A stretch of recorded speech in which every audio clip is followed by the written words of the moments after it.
Teleaula Parnamirim. Olá, turma, tudo bem? Sou o professor Helder, da disciplina de Ciências, e hoje a gente vai ter mais uma aula, então, para o 8º ano. Antes de começar, como sempre, queria chamar a atenção de vocês para preencher a pesquisa que está disponível no nosso QR Code, para a gente ter uma avaliação do nosso trabalho, tá? Hoje, a gente vai começar mais um capítulo do nosso livro do 8º ano. Esse já é o último capítulo, né? Nós estamos acabando aqui o ano, e aí nosso livro também vai finalizando. Esse capítulo 9, ele vai tratar, como vocês podem ver, de fontes de energia, tá? Impactos socioambientais dessas fontes de energia, da produção de energia, tá? Essa é a primeira parte da aula, e aí depois a gente continua com a segunda parte, com alguns exercícios, ok? Então, olha só, o que a gente vai falar hoje?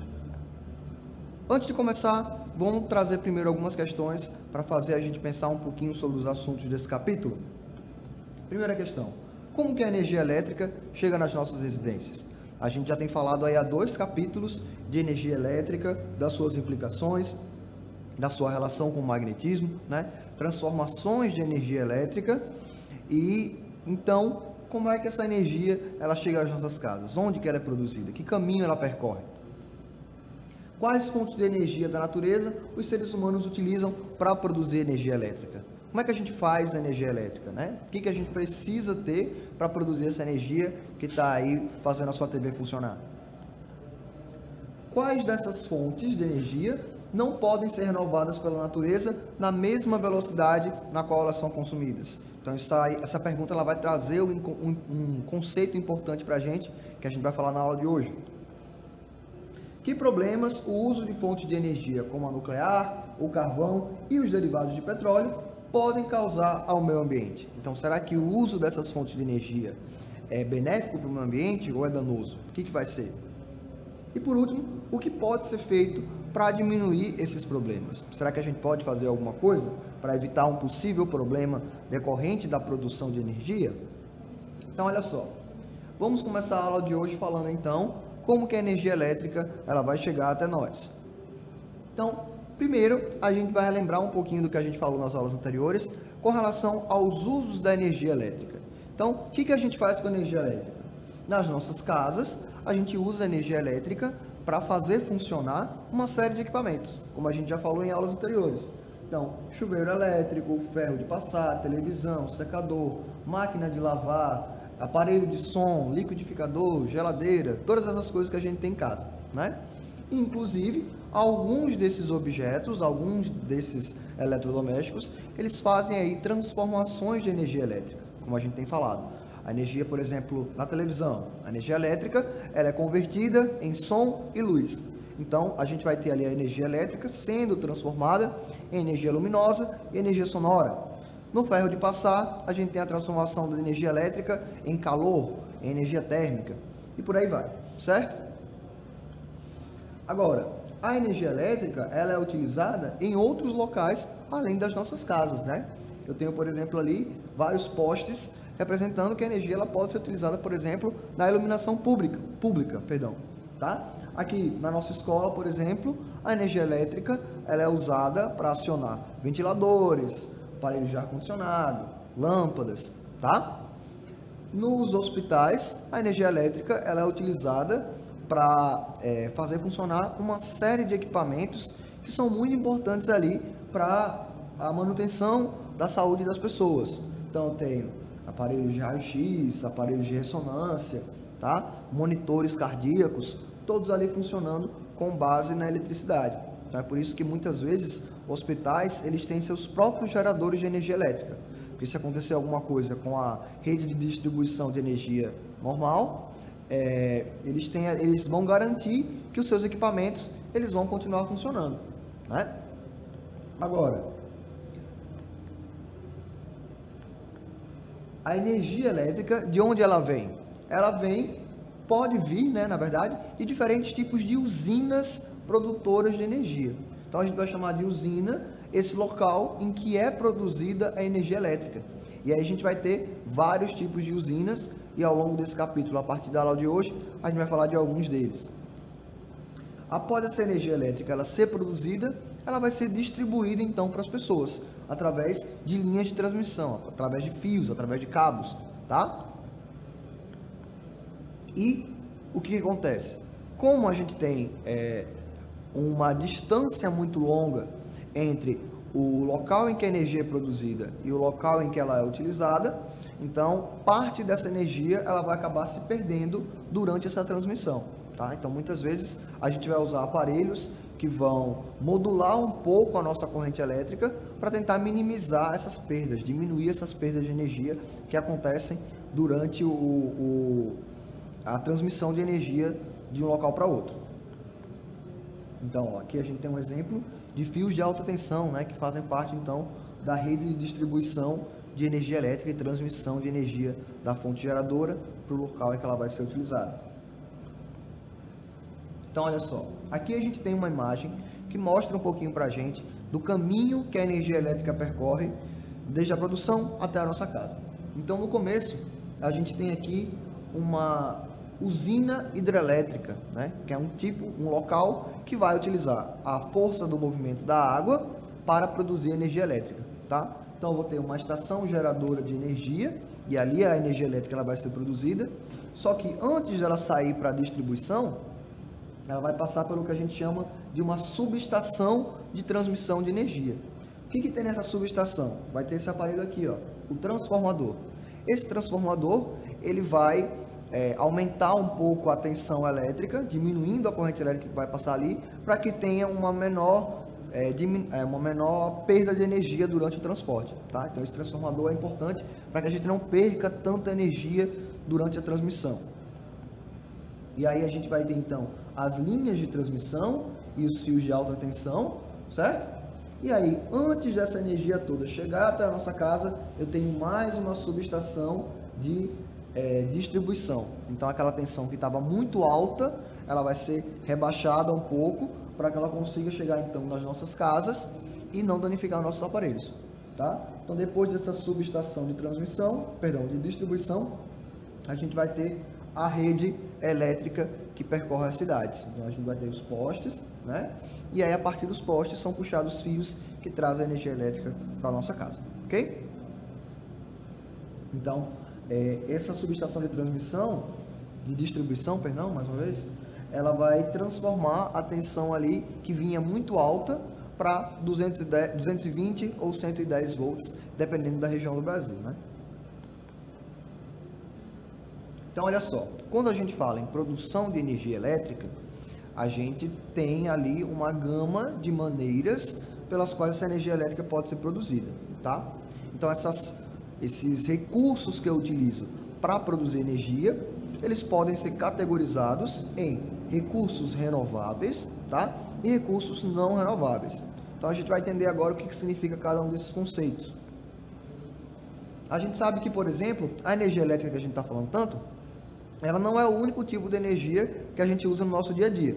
Por exemplo, se a gente tem um fogão a gás em casa, ele, apesar de, por exemplo, usar a eletricidade para produzir uma faísca, para acender ali a chama, ele vai funcionar utilizando o gás que está dentro do botijão, certo? Então esse gás, ele é o gás liquefeito de petróleo, é chamado aí pela sigla GLP, e ele é um derivado do petróleo, certo? Então esse gás é utilizado como um combustível para acender então a chama do nosso fogão. Do mesmo jeito que a gasolina era um combustível para movimentar um veículo, para movimentar um carro, tá? E aí, por ele ser um combustível, ele é uma substância que armazena um tipo de energia que a gente chama de energia química. Então, nesse caso, o fogão ele está funcionando, ou o carro está funcionando, usando energia química, e não necessariamente energia elétrica, né? Apesar de a gente ter carros elétricos, por exemplo, ok? Então, com a queima desse combustível, seja o gás, seja a gasolina, eu libero então energia, que é ali a manifestação na chama ou na combustão do motor de um carro, por exemplo, tá? Então a energia elétrica ela não é a única forma de energia que a gente utiliza no nosso dia a dia. O gás, um derivado do petróleo, é um exemplo de energia também que a gente pode utilizar, uma energia, portanto, química. Então, o petróleo e os seus derivados, como o GLP, o gás natural, que é um gás encontrado no subsolo, o carvão mineral são exemplos de combustíveis que eu chamo de combustíveis fósseis, tá? Por que eu chamo eles assim? Porque eles vão se formar a partir da transformação, certo? De corpos de micro-organismos que viveram há muito tempo na Terra, tá? Então, viviam organismos na Terra no passado e aí passaram por um processo que durou milhões de anos e depois desse processo eles foram transformados então no petróleo, no carvão mineral e no gás natural. Então aqui eu tenho um exemplo do carvão mineral que nada mais é do que florestas do passado que sofreram esse processo de transformação nessa substância aqui, tá? Não confundam esse carvão mineral com o nosso carvão vegetal. Então, quando a gente vai no supermercado e compra ali um saquinho de carvão, aquele carvão é um carvão vegetal, ele é feito a partir de madeira queimada. O carvão mineral, ele é um tipo de rocha. Ele também teve origem em vegetais, mas vegetais que viveram há milhões de anos foram soterrados e aí passaram por um processo de transformação nesse tipo de carvão aqui. Mas o carvão mineral, que é esse que vocês estão vendo, é diferente do carvão vegetal, tá? Apesar dos dois serem utilizados como forma de combustível. Então, olha só, nessa imagem, que está no livro de vocês também, a gente tem a explicação do processo de formação de um combustível fóssil como o petróleo, tá? Então, milhões de anos atrás, muitos vegetais, outros seres vivos, eles morreram e eles foram soterrados, eles receberam ali uma camada de sedimento, uma camada de areia, na verdade uma não, né? Várias camadas de sedimento em cima deles. E aí o que aconteceu? Essas camadas de sedimento que foram sendo depositadas em cima desses organismos que morreram, acabaram fazendo uma pressão muito grande sobre esse material, tá?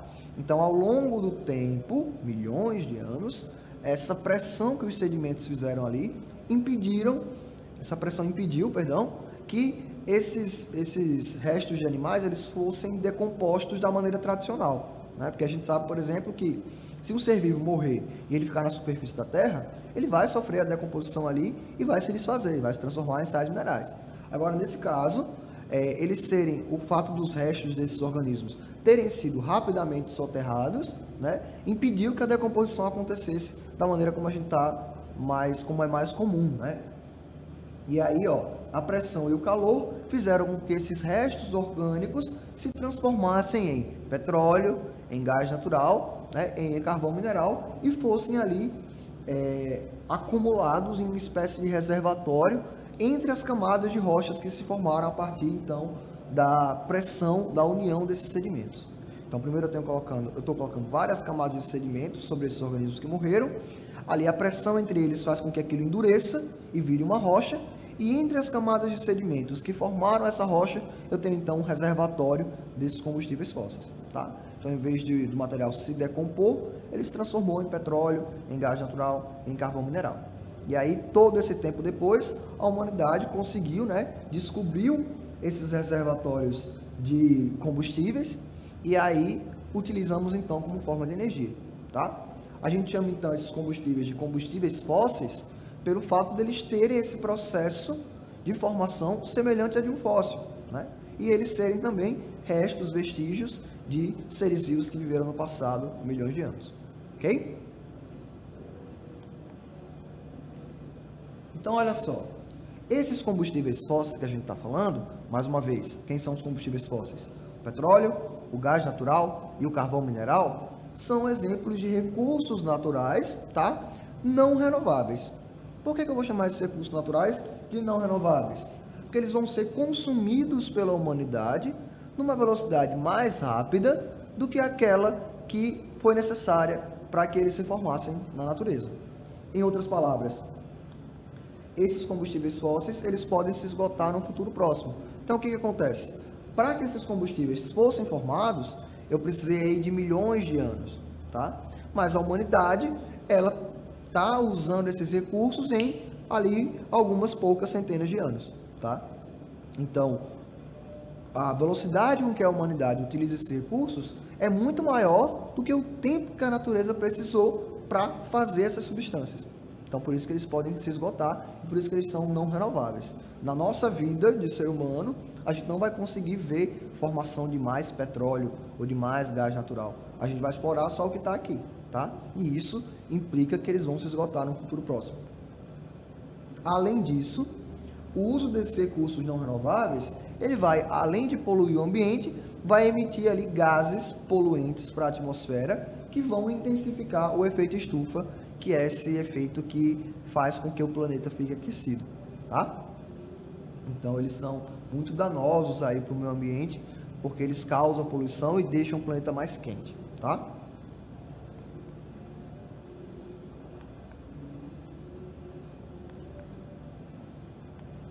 Por outro lado, os recursos naturais, que a gente chama de renováveis, tá? São aqueles que podem ser repostos ou que são repostos imediatamente, à medida que eles são consumidos. Então, se a gente utiliza um recurso mineral que não se esgota, né, por exemplo, a gente chama ele de renovável. E tem algum recurso mineral que não se esgota? Algum recurso natural, perdão? Eu tenho a água, eu tenho a luz do sol, eu tenho o vento. Então, eu posso utilizar o vento como fonte de energia o tanto que eu quiser, que ele não vai se esgotar, tá? Mesma coisa a luz do sol. Eu posso, durante toda a vida da humanidade, eu vou poder explorar ali a luz do sol enquanto fonte de energia, que aquele recurso também não vai acabar, tá? A água, em tese, ela também é um recurso inesgotável no sentido de ser utilizado como fonte de energia. Agora, a gente sabe que se a gente não tiver cuidado, se a gente não utilizar com sabedoria, a água potável, ela pode sim se esgotar e aí ser um recurso finito, né? Que se esgota numa hora, tá? Então, recursos renováveis, eles podem ser utilizados de maneira permanente, porque à medida que eles são consumidos, eles são repostos ou pela natureza, ou pelo ser humano, ou por algum ciclo natural, tá? Então, investir em fontes renováveis para produzir energia elétrica vai ajudar a reduzir, então, o uso de combustíveis fósseis e todos os seus efeitos negativos. Então, a humanidade ela precisa investir em fontes renováveis de energia para produzir, então, a energia elétrica, a energia que eles precisam, para evitar que, então, o planeta esquente e a gente tenha esses efeitos negativos decorrentes do uso dessas substâncias. Vamos lá. Então, vamos falar um pouquinho dessa produção de energia elétrica. De onde é que vem a energia elétrica que é usada no Brasil? Já dei uma dica na aula de hoje já. Então, olha só, a principal fonte de energia elétrica do Brasil, ou seja, o principal local em que energia elétrica é produzida no Brasil, vai ser nas nossas usinas hidrelétricas, que eu falei no início, tá? As usinas que utilizam, então, a força da água para produzir energia elétrica. Mas, essa não é o único local em que eu tenho produção de energia elétrica no nosso país. Parte da nossa energia vem também das usinas termoelétricas, tá? Que vão utilizar combustíveis fósseis para aquecer a água, que vai movimentar então as estruturas que produzem energia elétrica. E eu também posso usar energia nuclear, né? Energia vinda ali de elementos químicos que são radioativos para produzir energia também. Mas essas duas últimas modalidades são em menor escala. Mais da metade da energia elétrica do Brasil vem realmente das usinas hidrelétricas. Então aqui, ó, eu tenho uma usina hidrelétrica, tá? Aqui eu tenho uma usina termoelétrica e aqui no final eu tenho uma usina nuclear, ok? Vamos falar então das usinas hidrelétricas primeiro. O que acontece lá, como é que elas funcionam? Então, como eu já adiantei para vocês, nas usinas hidrelétricas eu vou ter que o movimento da água, ela vai gerar então energia elétrica. Então, tem alguns elementos que estão presentes nas usinas hidrelétricas e permitem que elas produzam energia. Primeiro, é necessário construir então uma barragem, tá? Uma barreira que interrompa ali o curso de um rio e forme um reservatório de água, tá? Então, quando essa água represada que está presa nesse reservatório é liberada, eu vou ter que ela vai passar por turbinas e vai movimentá-las, ok?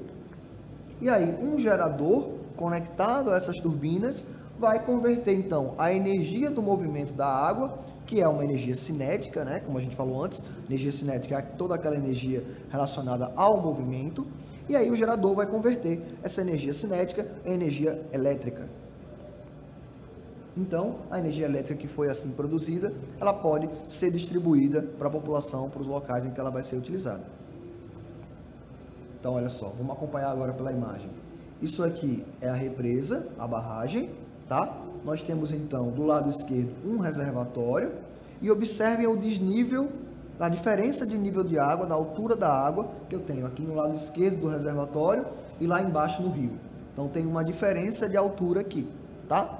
Quando eu abro as paredes dessa barragem, ou então os espaços ali, os dutos, né? Essa água ela vai passar por esse canal e vai descer, sair da parte mais alta e ir para a parte mais baixa, tá? Nesse movimento, ela vai acionar uma turbina. Então, o movimento da água vai fazer as turbinas girarem, como se fosse uma porta giratória, que a gente vê na entrada dos bancos, por exemplo. Quando a gente passa, a porta gira. Tá? A mesma coisa aqui.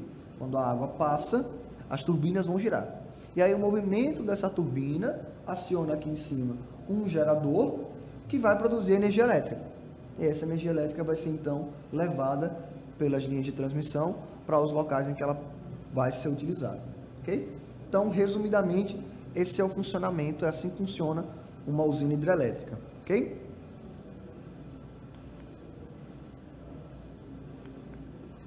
Então, só que essa usina hidrelétrica, ela vai apresentar algumas vantagens e ela vai apresentar também algumas desvantagens, tá? Começando primeiro pelas vantagens. A principal vantagem da usina hidrelétrica é que ela vai usar um recurso renovável, que é a água. Então, enquanto houver rios, a gente vai ter ali como produzir energia elétrica usando a água, certo? Além disso, o funcionamento da usina hidrelétrica, ela não produz gases do efeito estufa. Ela não vai emitir, então, substâncias que são nocivas para a atmosfera. Não vai ter liberação de gás carbônico. Então, o funcionamento da usina hidrelétrica em si, vocês podem ver aqui, ó, não gera nenhum gás, tá? Então, por isso, ela é chamada de... A água em si, né, é chamada como uma fonte de energia limpa, porque ela praticamente não produz nenhum resíduo para o ambiente, ok?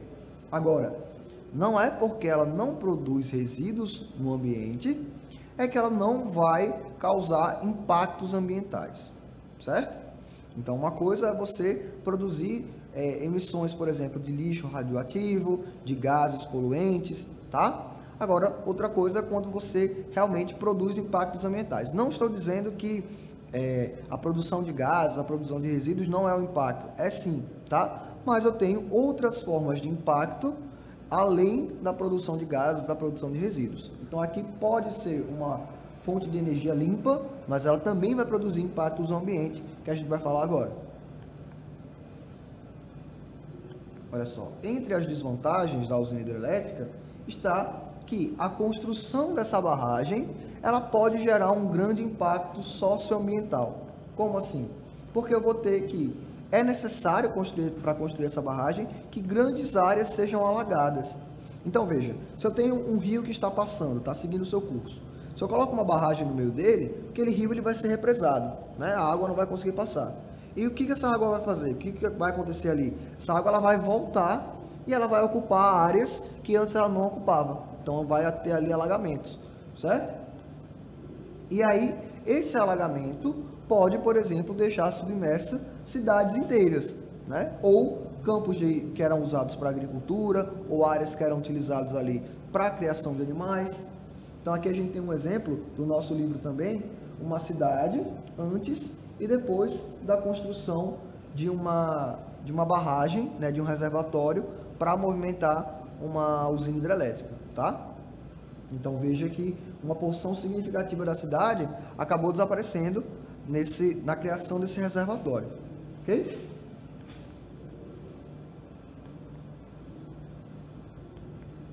Então, outra desvantagem da criação, da utilização, né, de uma usina hidrelétrica para produzir energia, é que esses campos, essas florestas que foram inundadas, elas serviam ali de hábitat para várias espécies de animais, de vegetais.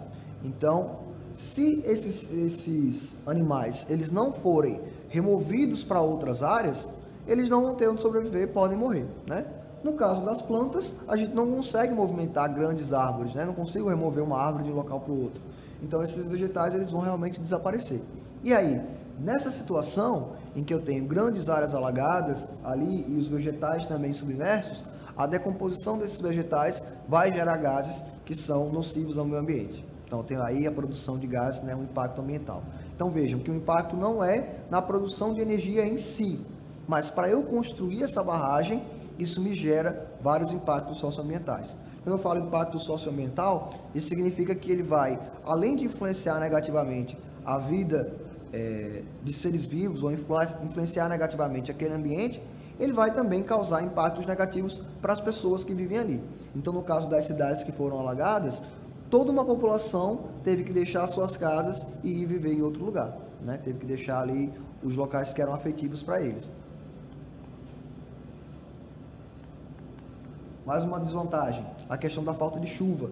Então, se eu não tenho chuva, isso pode interromper o abastecimento de energia. Eu não sei se vocês já viram alguma vez na TV ou no jornal essa relação de que está acontecendo seca, a gente está num período de seca prolongada e aí não tem energia elétrica. Tem apagões, a energia elétrica falta em determinados locais. Aí vocês podem pensar, nossa, o que tem a ver o fato de estar seco, né, da gente estar numa seca, com a produção de energia elétrica? Tem tudo a ver, porque a energia elétrica, ela é, como eu falei agora há pouco, ela é produzida a partir do movimento da água. Então eu preciso ter um reservatório de água para movimentar minhas turbinas e gerar eletricidade. Agora, se os meus reservatórios estão vazios, eu não vou ter nada para movimentar minhas turbinas. E assim, eu não vou ter energia. Tá? Então, tem uma relação aí de causa e efeito nesse sentido. Preciso que os reservatórios estejam cheios, preciso que haja chuvas para encher os meus reservatórios e assim eu possa ter o movimento das turbinas. Senão, eu não tenho como produzir energia. Outra desvantagem é que os locais onde estão os nossos recursos hídricos, né, que estão geralmente concentrados na região norte, eles são um pouco distantes dos grandes centros de consumo de energia elétrica que ficam no sudeste, tá? Então, eu preciso levar essa energia do norte, por exemplo, que é produzida no norte, até o sudeste, que é onde consome bastante energia. Então, para isso, eu preciso ter um grande investimento em redes de transmissão de energia. E como a gente falou antes, parte da energia elétrica, ela vai se perder também durante a transmissão, tá? Então, isso também é uma das desvantagens da produção de energia através das usinas hidrelétricas, porque nossos recursos hídricos, eles estão localizados mais em uma região do Brasil e o Brasil todo precisa de energia, né? Então, olha só, os nossos recursos hídricos estão concentrados aqui na região norte e a região sudeste é um grande consumidor de energia porque grande parte da população do Brasil vive aqui. E aí eu preciso, então, construir linhas de transmissão de energia que levem a energia do local em que ela é produzida até o local onde ela é necessária, tá? Claro que o Brasil todo precisa de energia elétrica, né? Mas eu estou enfatizando a região sudeste porque é um grande centro de consumo, né? Tem grandes cidades, muitas pessoas vivendo lá.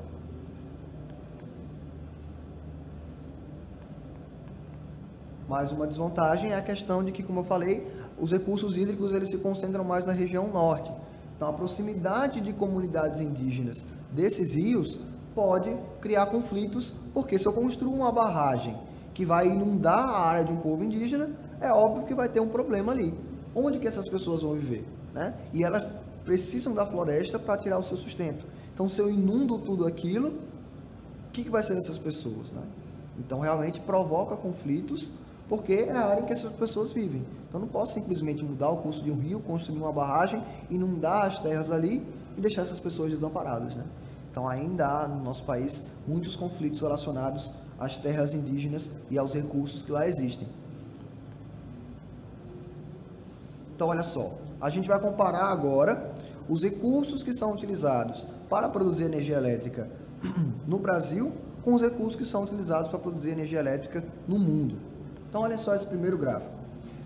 Esse primeiro gráfico ele fala da matriz elétrica mundial, ou seja, que recursos são utilizados no mundo de maneira geral para produzir energia elétrica. A gente pode ver aqui que a maior parte é o carvão mineral. Então, 38,3% da produção de energia elétrica no mundo inteiro, ela é feita a partir de carvão mineral, a partir da queima de carvão mineral. Logo em seguida, eu tenho o gás natural e, em terceiro lugar, a energia proveniente da água. Então, o que a gente pode ver aqui? As maiores fontes de energia para a produção da energia elétrica no mundo são fontes de energia o quê? Não renováveis, carvão e gás natural, tá? Então, isso é um problema, porque esses recursos eles podem se esgotar, eles poluem muito. Então isso é um problema ambiental grande. Olhando para a nossa matriz energética no Brasil, a gente vê que 65,2% da nossa energia elétrica ela é utilizada a partir da força da água. Então não vai causar toda essa poluição, né? Causa impactos ambientais sim, mas a gente pode dizer que a matriz elétrica brasileira ela é mais limpa, né? Ela produz menos gases poluentes, né? Do que a matriz elétrica mundial. Então, nesse sentido, a gente está bem comparado com o resto do mundo, porque a gente também tem vários rios grandes, né? Mas a gente precisa ficar atento porque essa modalidade de produção de energia, apesar de ser limpa, ela também gera impactos ambientais, certo? Então, o mundo, ele tem que aumentar, o mundo e o Brasil também, né? Tem que aumentar a sua produção de energia a partir de fontes renováveis, a partir de fontes limpas, como a energia solar, a energia eólica, né? E mesmo a energia hidrelétrica. São assuntos que a gente vai ver na nossa próxima aula. Ok? Então, por enquanto eu vou ficando por aqui. Espero que vocês tenham gostado da aula de hoje. Na nossa próxima aula a gente vai continuar então os assuntos desse capítulo. Ok? Um abraço e até a próxima.